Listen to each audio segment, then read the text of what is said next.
Kasongo peleka Dubai, utaenjoy mbali nanga. Kasongo mbona wewe? Songa huyu. Huyu nani? Usi dadangu mdogo. Dadako? Dadangu mdogo. Sasa babe, unajua hapa hivi amekuja kunitembelea tu. Kwa njia, mbona hujamleta kwa nyumba? Alikuwa ameniambia nimtembeze ajojoi mtaa alafu nyumbani. Sawa. Tutakutana kwa nyumba. Babe, sitachelewa sawa? Sawa, usichelewe. Sawa babe, kuja ni hug basi. Sawa. Sawa, bye.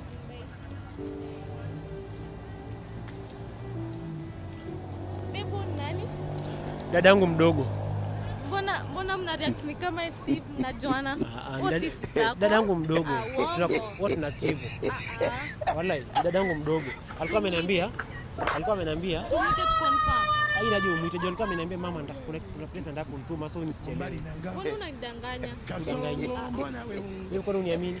Kwanza hata mama alikuwa amesema niharakishe ni haraka kwa nyumba. Kuna place za ndio amesema atifika nyumbani ndio kwa nifika kuna place za kunituma. Ndio sio hizo kuchip. Hizo kuchip nenda kupenda. Sawa. Sio communicate kwa simu. Bye. I love you. Wanaume.